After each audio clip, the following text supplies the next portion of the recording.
Les sensations étaient bonnes, plutôt bonnes aujourd'hui. Tout va bien. Le cours la surface a été un petit peu ralentie par rapport aux années précédentes, c'est sûr. Maintenant, c'est aussi agréable parce que c'était extrêmement rapide. Ça reste assez rapide. Donc, je trouve que le compromis est bon. Donc voilà, la salle est magnifique, c'est extrêmement agréable. On avait un petit bout de public qui était là, donc c'était sympa de partager ça aussi. Voilà, tout va bien. Bonjour Arthur. Comment tu as digéré cette finale à Shanghai et comment se sont passés ces 15 derniers jours pour toi?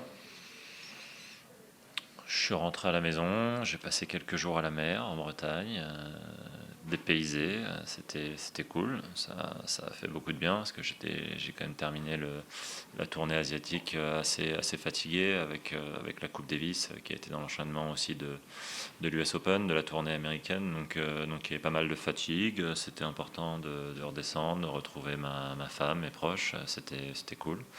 Voilà, aussi digérer ce très bon résultat à Shanghai, cette défaite en finale qui évidemment ça aurait été la cerise sur le gâteau de revenir avec le titre, mais c'était déjà un super résultat et il y a plein de bonnes choses à en tirer.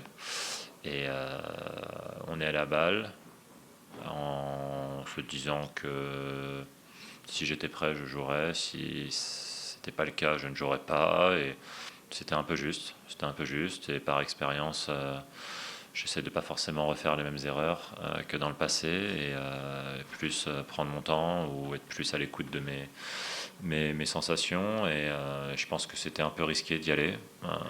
Il aurait pu se passer quelque chose. J'aurais pu être limite pour ce tournoi si j'avais pris la décision d'aller sur le court. Avec toute l'intensité que ça engendre, évidemment, de jouer un match en compétition. Et donc on a préféré ne pas jouer et peaufiner une nouvelle courte mais préparation pour ici, pour la défense. Et surtout aussi ne pas prendre de risques pour la Coupe Davis dans quelques semaines, qui est aussi un très gros objectif. Bonjour Arthur.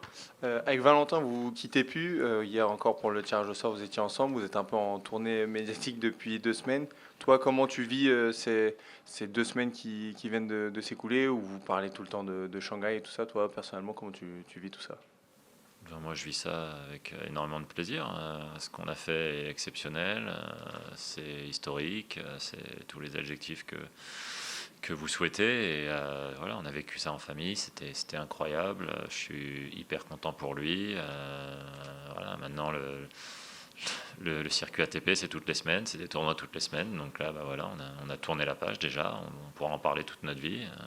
Je l'ai dit et je le redis, on en parlera après notre carrière, ça c'est sûr. Mais là, la page a été tournée. Il y a un nouveau tournoi cette semaine, plein d'objectifs respectifs.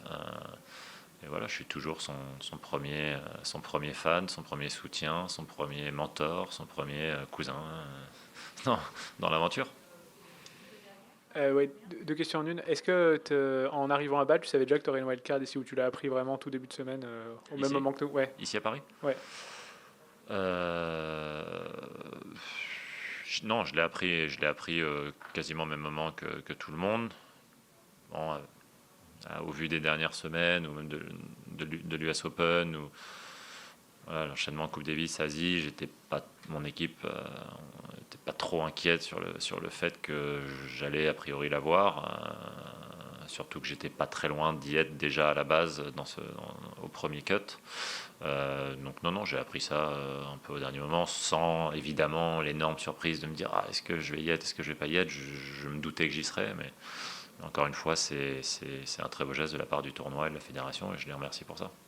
Tu disais que tu avais pas mal d'expérience maintenant. Est-ce que tu as l'impression que par rapport à ta première période forte en 2023 où tu avais été numéro un français notamment, il y a certaines choses que tu as peut-être apprises ou certaines leçons que tu as tirées?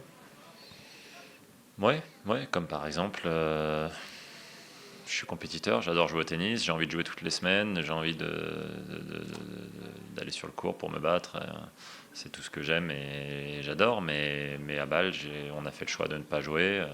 parce que c'était pas forcément raisonnable.